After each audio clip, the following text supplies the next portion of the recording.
Welcome to today's episode of The Square. It's literally been months in the making because we're going to get to sit down with Matt Mooney, who is a managing principal here at Corgan. But you prefer architect as a title. That's what I've been pursuing for my whole life. Matt, thank you so much for being here. I'm really excited about our conversation. August 27th, 2012 was my first day working at Corgan. A day that will live in infamy. Yeah, exactly. Only in my mind. And I remember vividly walking in at the original entrance, and you were in the Alamo in the big glass conference room, and you were doing something in there. And I remember vividly you had a cup of coffee, and you came out and you said hi to me, and you didn't know me from Adam. And that was the first of many times that we've had different conversations, and you've been a huge supporter of the Media Lab and whatnot. So I'm really excited to sit down and talk with you a little bit. Well, I'm glad to be here. And I should probably ask if I need a lawyer here, because Stephanie normally we'll edit most of this out, so okay. Especially all the expletives. So the opinions are all mine, and not reflection of the company, and no warranties expressed or implied. Exactly. Now that we've got that, we're good. So of all the other titles that you could use, you really do want to be known as an architect. Where did that start? As a kid, or? Oh man, I wanted to be an architect since I was 5 years old, before I even kind of knew what it was. And a lot of it had to do, I think to understand me, you got to understand my dad. My dad was a guy that could fix anything, right? There he is. That's on Guadalcanal, 1942. That's awesome. He's 24 years old in that picture. But my dad was one of those guys that could fix anything. And as I grew up, I was always kind of there with him, fixing things, which broke a fair amount back then. But what I really liked about that, he was an electrical engineer by training, and he had this thing about fixing things. And I remember so vividly one particular instance when I was probably 5 or 6 years old. We had a television, and they all had vacuum tubes in them, right? Yep. And at the time, if your television went on the fritz, you literally take out all the vacuum tubes, and you take up to the drugstore and you plug it into a machine to find out which ones were bad. Huh. So we found which one was bad, and the idea was that you buy one at the drugstore and replace it. And so we bought one, but we took the old one back. And at the workbench for the next 3 nights, what we did is we disassembled this. We literally took a torch, opened it up, took the vacuum out, repaired the tungsten filament, and we built this really elaborate thing where you draw down the vacuum on the tube again with water, and we pinched the tube, and we just did it. He did it just to see if he could do it, right? Yeah. So we got this done. It's like 3 nights, and I say we, it was him, but I used the royal we. Yeah. And we put the tube back in the TV, and I will never forget the feeling when we turned that TV on and it worked for about 30 seconds, right? It was a glorious 30 seconds. That was not the point. And honestly, that was kind of a microcosm of what my career in architecture has been about. There's a satisfaction in exploring the curiosity. Why did that not work? Yeah. How can it be fixed? What is the problem? What's the real problem? And then the incredible satisfaction of having accomplished the thing you were going for. And that's, to me, that's what architecture has been about since I was 5. So, okay, then if fixing things and understanding how they was such an integral part, why not engineering? I think I might have been less about, at the early stage. Yeah. I might have been less about problem solving than I was about the creative aspect of it.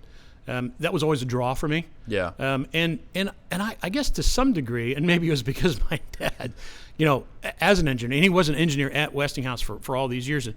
He was always doing something that somebody else directed him to. From a corporate we perspective. And I always thought architects were a lot more independent than that. That we were more directors than actors. Yeah. And I think that was kind of an appeal to me. Maybe I'm a control enthusiast.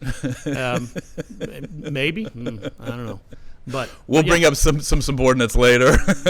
So I know you grew up in Pittsburgh, and you can't spend much time with talking with you without Pittsburgh or that area coming up. How has that influenced you throughout life? When I grew up in Pittsburgh, it was a much grittier city. Today, it's a paradise. It was one of the first Rust Belt cities to wake up to environmentalism.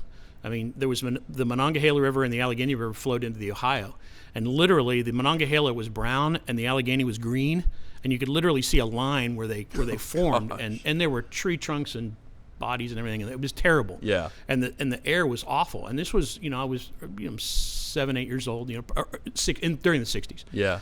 And the city woke up. It was the first Rust Belt city. It says, we got to do something about this. Our air is terrible. Our water's terrible. And they went about transforming the city. And they cleaned up the rivers and they cleaned up the air. And it took a long time. And they used a lot of civic money to do that. And they took all the railroad tracks out of downtown and they reclaimed Fort Pitt down at the Point. And it became this just beautiful city. And it was very blue collar, and I love that about the city. I love the fact that there's hard workers and they care about their families, and there's a lot of really powerful values that came out of that adversity, right? Yeah. And I had the good fortune to grow up in the 70s. It was the city of champions. The sports teams were winning. So there was this whole idea that you could, coming from adversity, you could overcome that stuff. Yeah. And I have to laugh because this picture here says, it shows my dad really involved with me. Find the newspaper. But one of the things of growing up in Pittsburgh, my dad, I always joked that my dad was the master of artificial adversity. Yeah. He made things harder than they had to be, but he had a purpose, right? And it was the whole idea that as I grew up, I had to overcome these obstacles, and whether it was something in school or something at work or whatever I had to do. My dad was not a helicopter parent. He cared. And he wanted me to know things, right? But he knew that ultimately what was going to happen is that you were going to get out into the world, and there wasn't anybody going to, push you along. Yeah. Right. So I'm really grateful for that. And you have 5 brothers and sisters, is that right? I have I had 2 brothers and 3 sisters. Wow. Yeah. So big family, but spread out quite a bit. There's like 21 years from my sister to my sister. That's awesome. So, with your dad kind of teaching you things and whatnot, was there one piece of advice or something that he kind of left you with? Oh man, that's a great story. I was in college, and my grandmother lived in Dallas, and she was getting very, very old, and we were moving her up to Pittsburgh to stay with my mom and dad. So my dad was down in Dallas, and we were cleaning out the house, and we would take walks in the evening just to relax and talk. And I remember asking him. I said, if you had one thing, he said, well, I got 2 things. One is, you got to hustle. You got to keep going. Yeah. Right. And he always liked the quote that Winston Churchill said: if you're going through hell, keep going. Yeah. Right. So you got to hustle. You got to keep going. Right. But the other one was so that was when we were walking that evening. Well, then very shortly thereafter, I was pursuing. I had graduated and I was looking at firms, and I got out in '84, spring of '84, and I was interviewing in a lot of places. It was a great place to interview, a great time to interview, because there was all these opportunities. And I had interviewed at Corgan, and I liked it a lot. But I didn't also interview like 20 other places. And I asked my dad. I said, Dad, you have any advice? I've got all these choices. What do you think I should do? And he says, I said, I don't really know your business. I don't really understand it, all that well. But I can say that if you have a choice, go work for an honest man. And I'll tell you, in that instant, the picture of Jack Corgan popped into my head. And Jack is that guy. He is the last Boy Scout. Yeah. And I got that from it was a 3-interview process. That when I came to Corgan, I'd interviewed with Jack and Phil Mean. They took me over to the French room at the Adolphus, which is the most expensive restaurant I'd ever been in my life. The menu was in French, and I'm like, and I'm looking, and it's like, this one looks like bird, and I'm thinking, God, please be chicken, So that was how I came to work at Corgan, and I have to tell you, that was one of the wisest decisions I've ever made, and I'm deeply grateful to Jack for all he's done for me. Is there anything you wish you'd done differently? No. I have to laugh. This is about 15, 20 years ago. We had done one of the annual anniversaries for people at the firm. Sure. And afterwards, John Holzheimer came up to me. God love John. I love John. And he said, I was just curious. You ever think about what what was the best time in your life? Yeah. And I looked at him. I said, well, John, now. Yeah. And he goes, I knew you were going to say that. and I said, I mean, isn't that how it's supposed to be? Yeah. You know, and I have to say, you know, now is one of those times. Yeah. You know, it just, I am idiotically lucky. I mean, I am one of the luckiest people on the planet. Maybe in the galaxy if you believe in aliens, right? but you know, I think that there's a base level of optimism, and honestly, I get that from my wife. You know, Barbie made me a better person because she could always see the kind of the brighter side of things. Yeah. Those of us that know her completely agree. Well, you know, I mean, she was steadfast. She was a rock. I mean, she really helped me a lot. Yeah. And when you have an optimistic viewpoint, and you have someone that supports you, Yeah. like that unconditionally, you know, there's not a lot of obstacles you have to worry about. Yeah. And you know, and at the end of the day, you know, some days you're up, some days you're down. Yeah. I love the story about Catfish Hunter, the great pitcher. He in the 70s he was in the Oakland A's. He was a great pitcher, and he was winning these games in the World Series, you know, and he was just doing great. It was the fourth game or something like that, and he's pitching great, and all of a sudden it just goes to hell, and they lose the game. Yeah. And he walks off the mound, and one of these reporters comes up to him and says, "Catfish, aren't you upset? You know, you were doing so good, and you were going to win the game." And he just looks at him and he says, well, you know, the sun don't shine on the same dog's ass every afternoon. And I thought, wow, you know, that is a great, you know, perspective on life. You know, you can't change the game. You know, since I've known you in the last 8+ years, you've always had such a fondness for history and telling some of the stories from history just like that. Where does that come from? Oh, I read like a fiend. You know, that's my release. Yeah. I read books. I think I'm probably on the 25th book or something since the beginning of the year, something like that. Golly. And it's all kinds of stuff. I mean, it's everything from, you know, Mark Twain, biographies, history. I love reading about the Apollo program. You know, I grew up in that phase, that era. And I always had this curious, like, man, I want to know what happened. Yeah. You know? And I always liked the Mark Twain line. He said, you know, history doesn't actually repeat itself, but it often rhymes. So I think if you know history, I think you can put things in context that you didn't have before.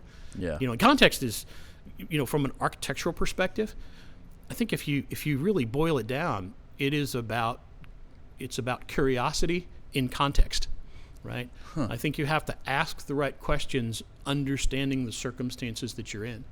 And I think that's the kind of thing that helps you define for our clients what their problem is and how to solve it.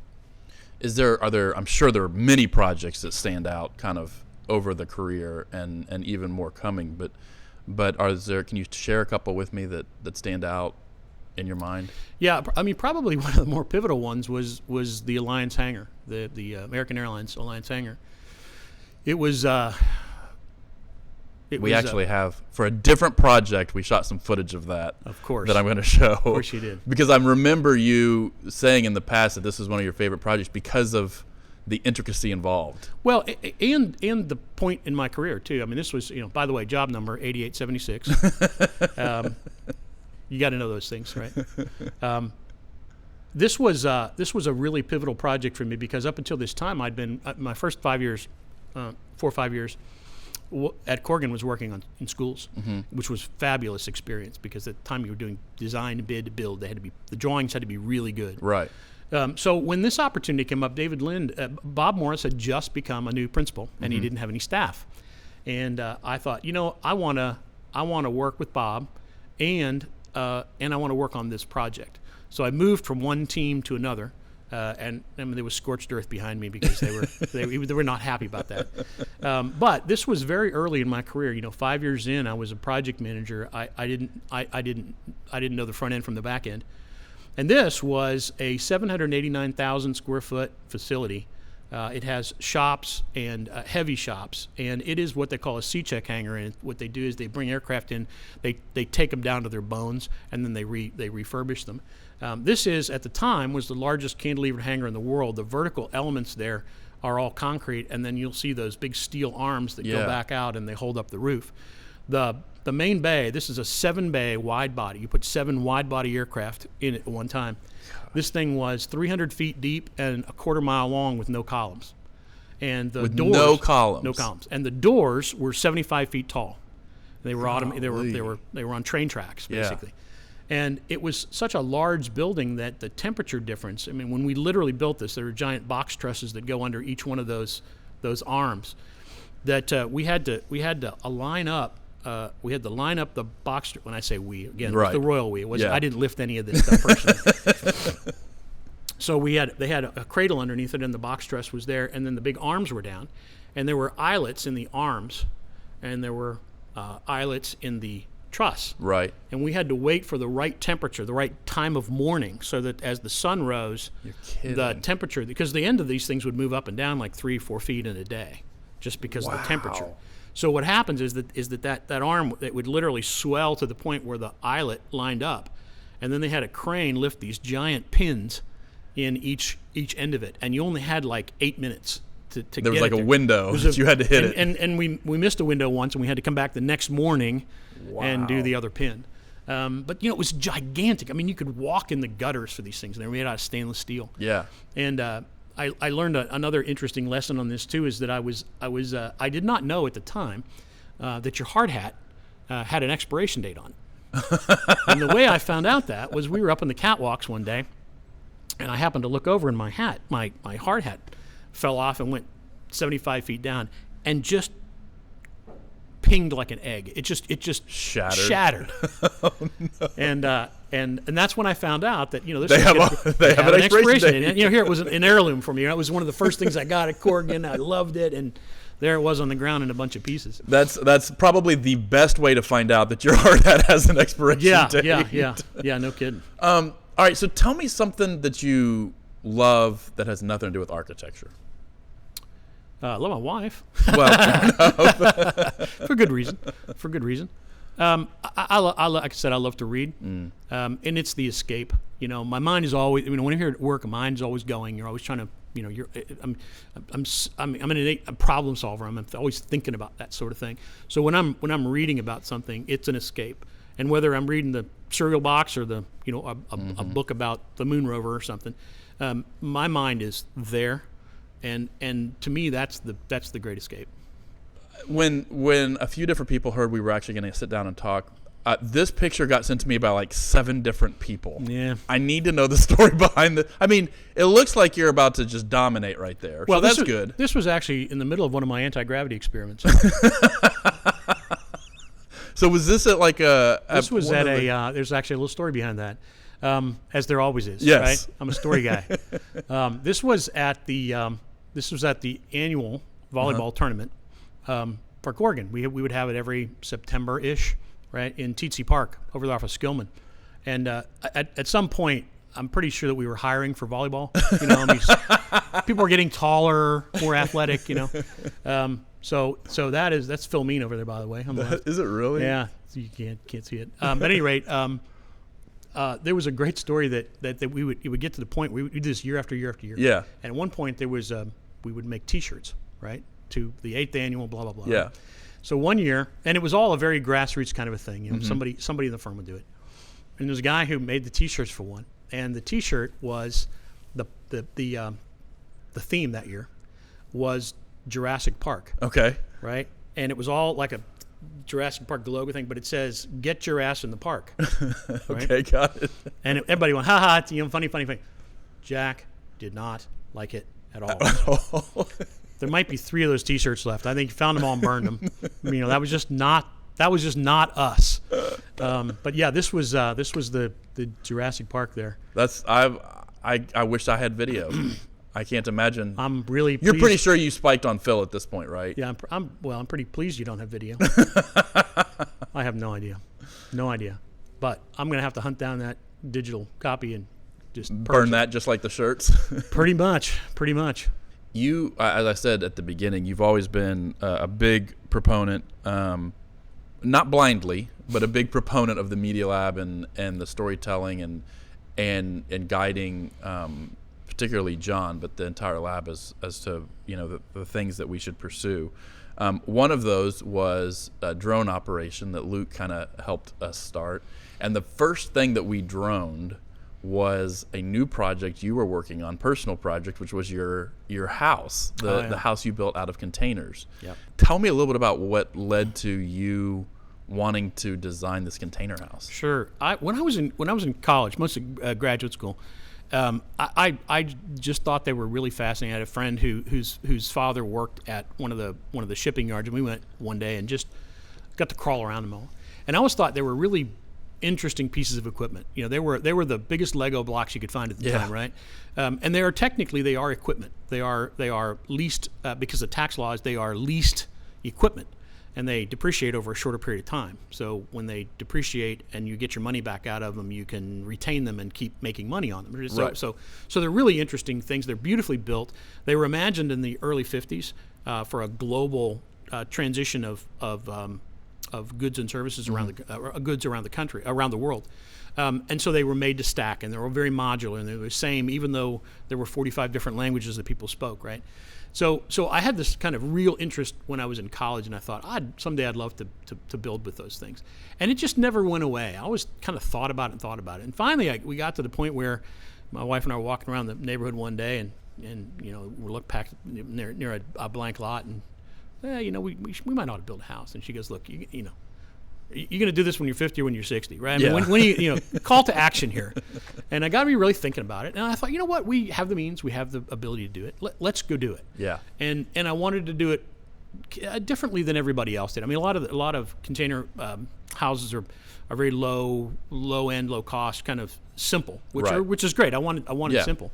But when we did it, I wanted it to be a nice house in a nice place. Yeah. And we found a lot on the hill above White Rock Lake, and it had a beautiful view of the city and the lake. And so we took it on. And my policy was that, if I couldn't find it at Home Depot, I didn't want it. There's no 23-piece, Belgian chandeliers in there. I mean, it's not my style. So the handrails are made of rebar. The stairs are made of channel. And every part, even the millwork is kind of paraply. You can actually see the edges of the plywood because I want people to know what it's made out of. Yeah. And so you look at it, and it's made out of 14 shipping containers. And while we did save money on the shipping containers, we put it into the detail. We put that money into detailing, into a little bit better finishes. And as a result, it ends up being a really interesting place. And I remember, we up until that time, we'd never really done a lot of entertaining.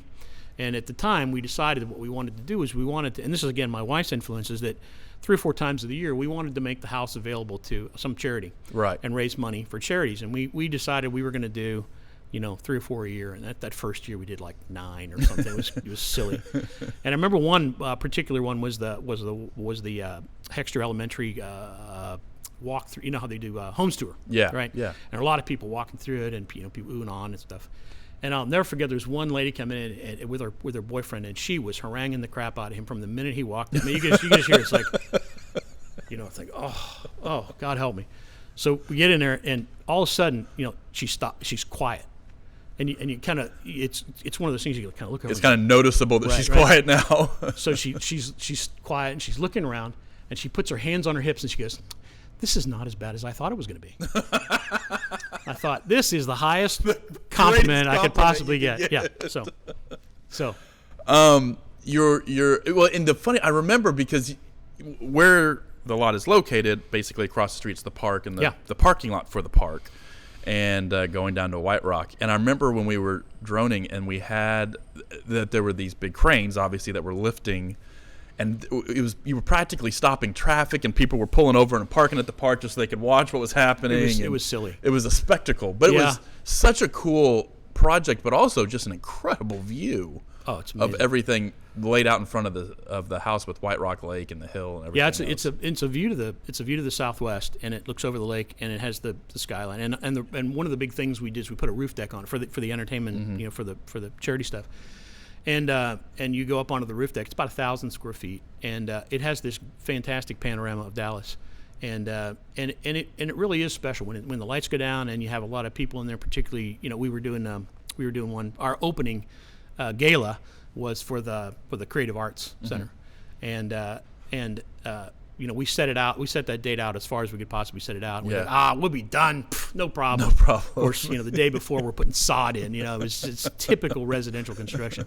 But it's a really entertaining place, and it showcase to some degree. It showcases Dallas, and that's one of the reasons why we made this connection to having charities do that. So we've stopped doing that because of the pandemic, but I think we're gonna get back to doing that. We talked a little bit about your love of history. How do you think that has affected you as an architect?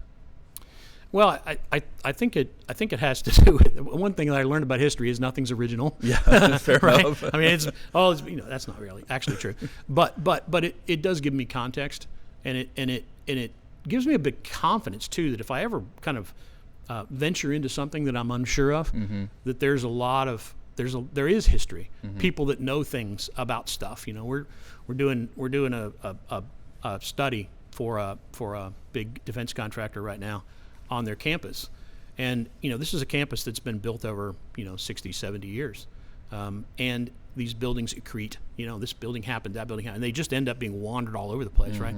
Well, there's a why behind all of that, and there's somebody that knows the why. Yeah, and that's what finding out.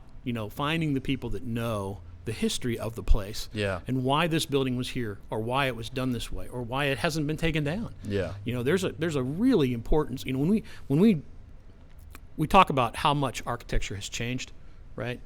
The fact is that what we do over at least in my time frame, right, 7 years.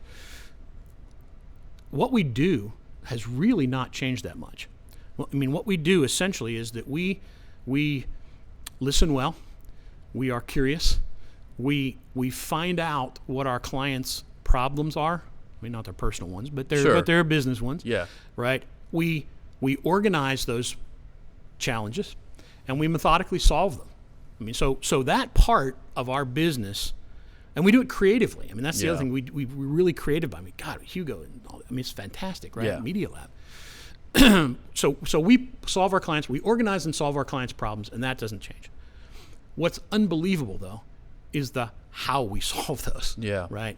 The how, the technology that we've engaged in. When I first came to Corgan, we had word processors, right? And it was just we weren't even thinking about the problem right. Yeah. Right.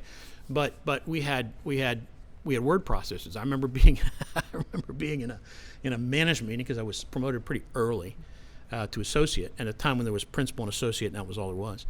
And I remember being in one of those meetings, and we were talking about Jay and I started the same day. So Jay was kind of advancing the idea we should get a fax machine. And one of the principals looked over and says, "What the hell would we ever do with a fax machine?" And then 2 months later we ran out of fax paper, right? So but the technology has advanced so much, and the way we do our work has evolved. You could argue that it's revolved, right? It's really, really advanced.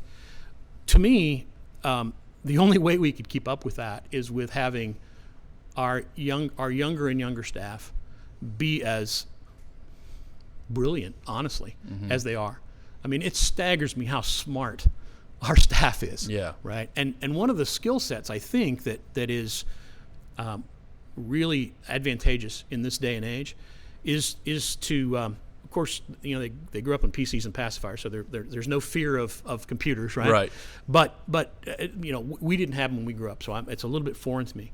The skill set, it strikes me, is almost like being multilingual. Each software package is a different language, right? And as they come along and as they evolve and they change, it's like the language is changing, right? And the better you are at those mastering those languages, the more you can swim fluidly in that stream. Yeah. And we're just so fortunate to have people that have the innate curiosity and the aptitudes to apply their creativity to their skill sets. Yeah. And that's what changes how we do things. What are some other ways? Because like you said, you have a 37-year career, and the concept of helping clients solve their problems hasn't changed. What are some other things that have changed in the field of architecture? In the field of it's ironic because we talk a lot about the field of architecture, and I'm probably less I'm probably less versed in the field of architecture than I am in the perspective that I gained when I came to Corgan, right? And I've been here. I mean, 37 years is almost half the firm's history, right? And I look back and I think that there's really kind of 2 or 3 things that Corgan, I don't know, inculcated in me.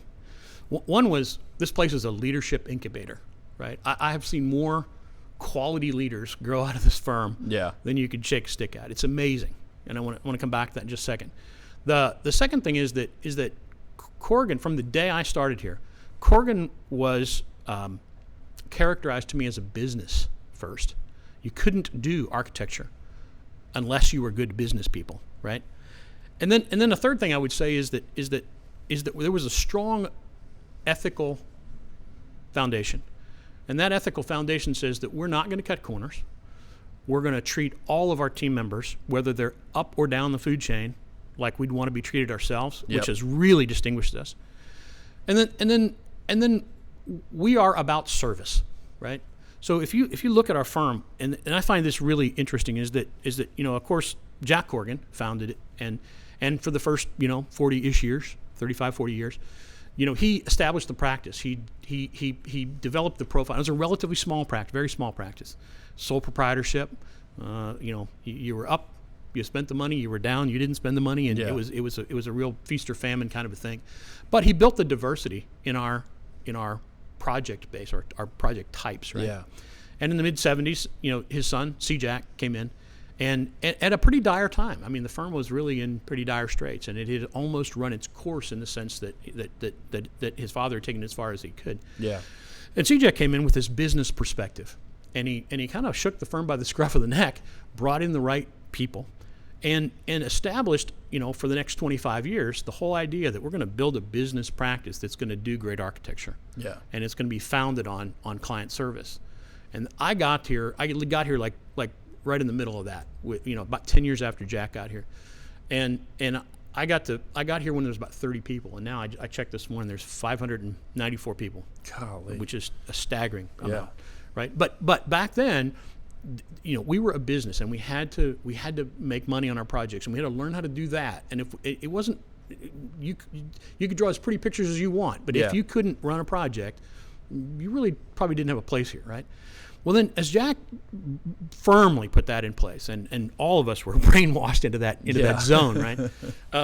It came to the point where David took over the firm, and David Lind is an amazing guy. Talk about a visionary guy.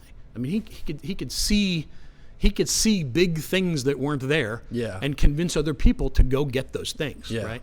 And he was particularly great at he grew the firm, and he also began the process of specialization, right? We were before David, we were all a bunch of teams that were pursuing essentially the same kinds of work.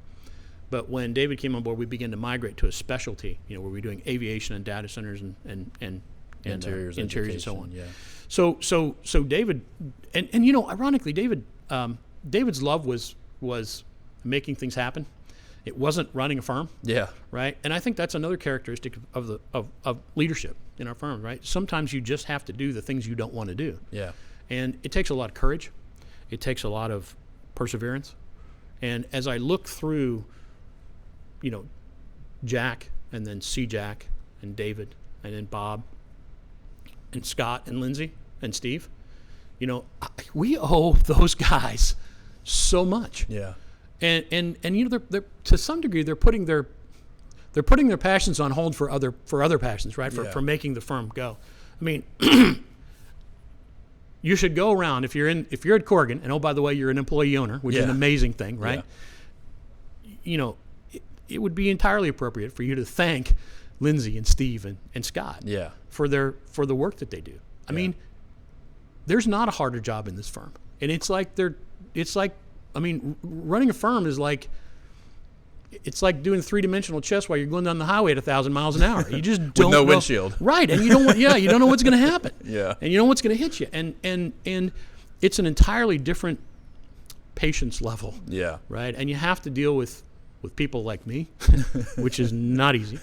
But it takes a tremendous amount of courage. I mean, God, I watch them work, and it just makes me tired watching them work. Yeah. It's a lot of responsibility, and their goal is to advance the company. Yeah. And we're all the company, so we should be helping at that. We should be putting our shoulder to that wheel. But like I said, I think David, going back to David grew the firm. He made it. He made the scale of the firm and the size of the projects, and we expanded into this new building, our right. next door. Those were all visionary things, right? When Bob then transitioned into it, and again, these were all peaceful, these are all bloodless coups, right? Yeah, this right, is really sure. good stuff, right? Yeah. For a firm to transition to, and Bob came in, and Bob in a lot of respects, he had his visions too, but he was much more detail oriented, and anybody who's ever worked with Bob knows that, right? Yeah. And I loved working with Bob. I love Bob. I just had dinner with him the other night. Loved the guy anyway. He had a lot of compassion, right? But Bob understood that there was a job to do, and this job was to say, hey, look, we've grown this really mom and pop business. Yeah. And we've taken it about as far as we can go before we move it into a corporation, to a Right. real company that can grow into thousands. Yeah. And I think that Bob's great legacy is his courage in stepping into that, making us an employee-owned company, building the corporate structure that allows us to grow to be 500, 600, 700, 1,000, 2,000 people, right? Without Bob, I don't think that would have happened. Yeah. And I think his legacy is that transition of taking the benefits of a big company and tying it to our own personal benefit, in the sense that we're all shareholders now. Yeah. And I think that's a really powerful thing, and I don't think people think about that much at all, right? Yeah. And then we move into the transition where we have Scott and Lindsay and Steve, and they were such powerful and competent architects, interior designers, right? And you think, wow, how do you get this fabulous business, and you take architects and interior designers and you make them business leaders, right? Well, first, it was natural, right? I mean, they all had leadership qualities. I remember talking to Bob a long time ago, and he was talking about, hey, what do you think about the future? And I remember specifically saying, I mean, Lindsay is somebody that I could happily follow, because you could just see the leadership in it, right? And when Bob came up with the idea of how the firm was going to be structured, and Scott and Lindsay and Steve came to it, I can't imagine how fearful they may have been, right? Yeah. That they didn't know what they didn't know. I think they've done a magnificent job. It's it's so funny to hear you talk about that, because thinking back, and I've had the pleasure of being in some of the big headquarters that we've designed for Fortune 100 companies, and I remember vividly one of the projects that we worked on. We were filming part of the project and the CEO, and there was like 3 levels of security that you had to get through to get to their office, probably appropriately so. But I do think Scott needs bodyguards. Yes, fair enough. But that's never been, whether when we were in the other building and when we're expanding into this building, the offices literally have the doors open the majority of the time, and anybody in the firm could walk into any of Lindsay, Scott, Steve's offices, or at the time Bob Holt's, any of the people that you are at the very top that you might have something you want to go and talk to them about, you could do it, and their doors were open. Well, I think it's an outgrowth of our collaborative environment, right? I mean, the whole idea that you have to know what the other person's mind is about, right? Right. And one of the things that's really impressive is not just the open door, but the fact that you can bring in, you can bring in good news and you can bring in bad news, right? and it's the same, right? And I think that's a real key to leadership too, is you just have to keep an even keel. And I that's an advice that I've not always taken, right? Yeah. But I've grown into it, and I've learned it from people like Lindsay and Scott and Steve, is that sometimes you just simply have to go in, and I always appreciated this about them particularly, was that even when they're mad at me, which is justified, I've been treated with respect, and that just goes a long way. And one of the things that I love about Corgan is how gracious a company we are. Yeah. And that's reflected in how we deal with our consultants. I mean, if you ask our consultants, they want to work with us because we treat them with respect. We want to make sure that we get their money just like we go get our money. Right. And we just treat them with respect. So, in talking about people that are, towards the top end, let's talk about people that are just starting out. And I want you to start by telling me the story of how you became a registered architect and taking the test and whatnot, and what went into that. Oh, the TBAE story. Exactly. Right? But tell me, start with that, and then tell me like what advice you would have, or what do you think the most important thing for somebody just starting out to know? Well, first thing is if I could go back to myself back then and give myself advice, it would be worthless because I wouldn't listen. So I I just had to burn my hand on the stove to learn, right? I mean, it was just me.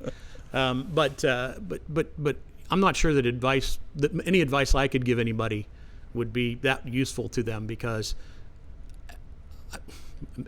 maybe the one bit of advice is trust yourself, because you might be less confident about your skill sets or your education or whatever.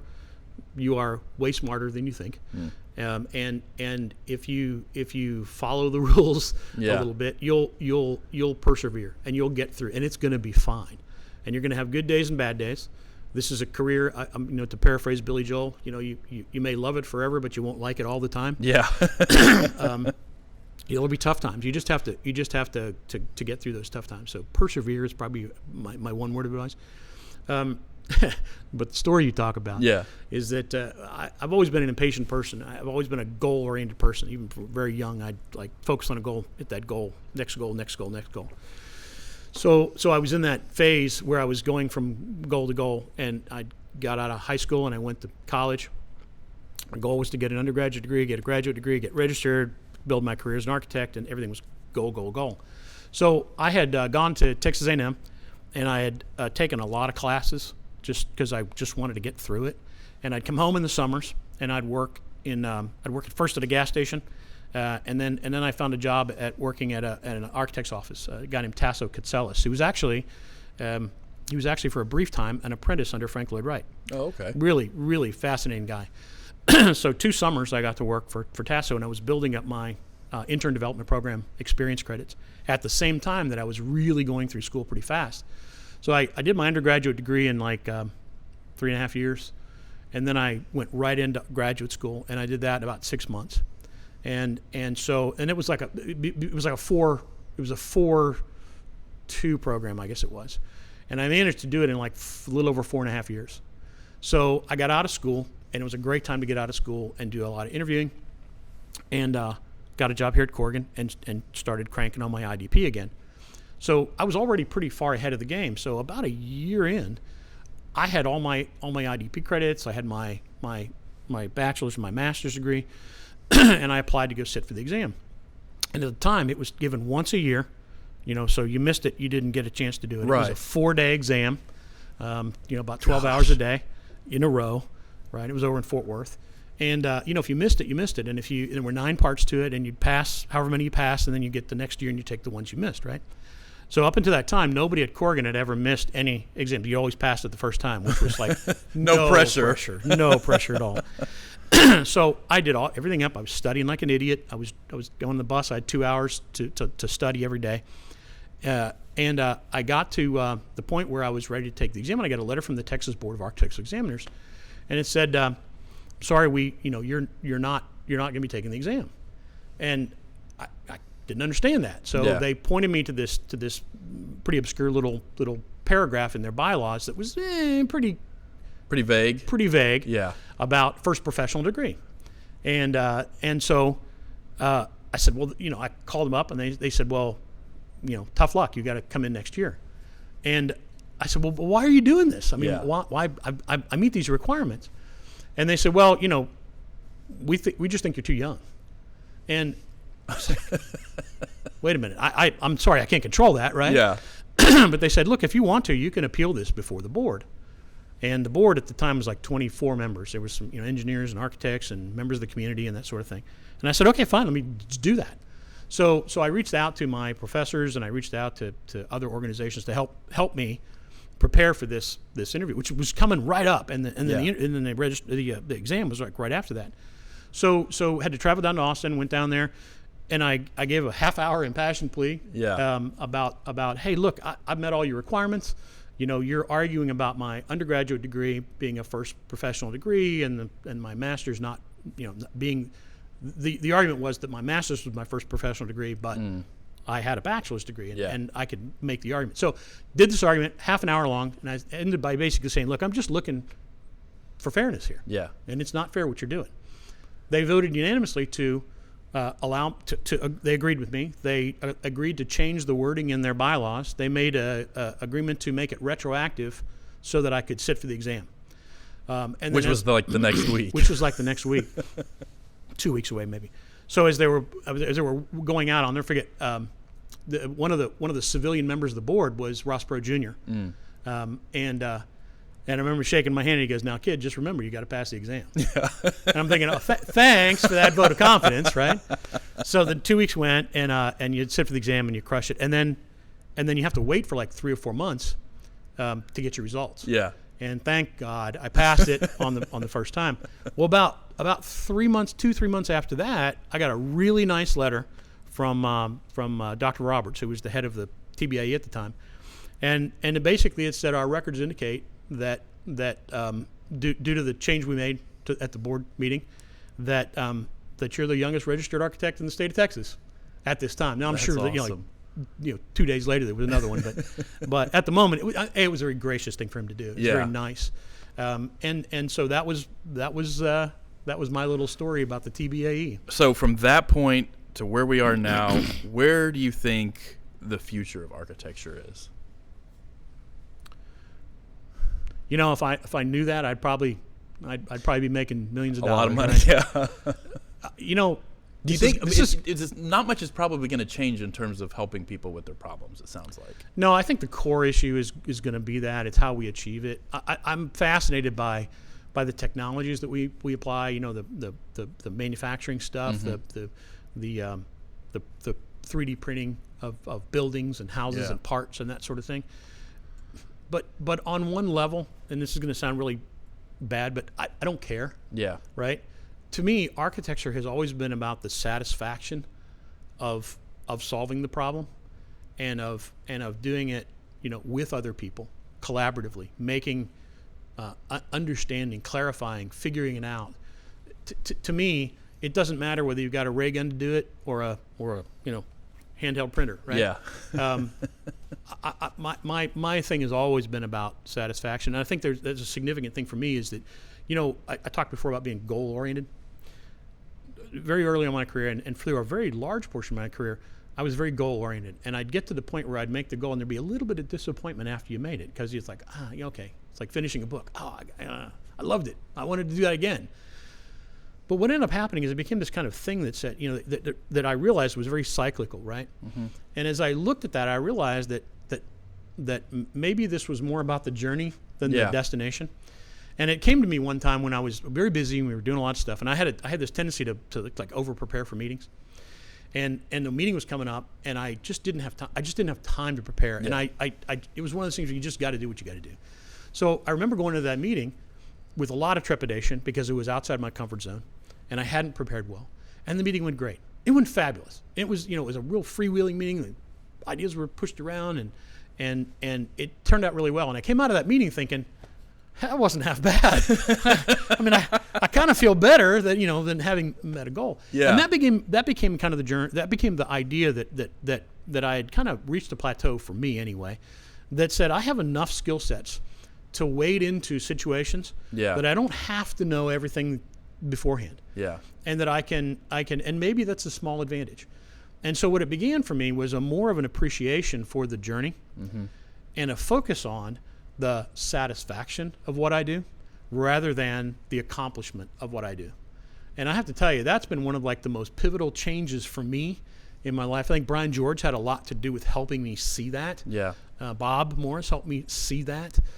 So I mean, I'm still, obviously a work in progress, right? But I can't overstate the amount of satisfaction that I've had in my career. And even the bad times, even the hard stuff that you overcame is a point of pride. Yeah. I often joke that what doesn't kill you failed to kill you. Right. and it made you stronger, right? but when you look back and you realize what you've been through, it's a pretty satisfying thing. And I don't know many.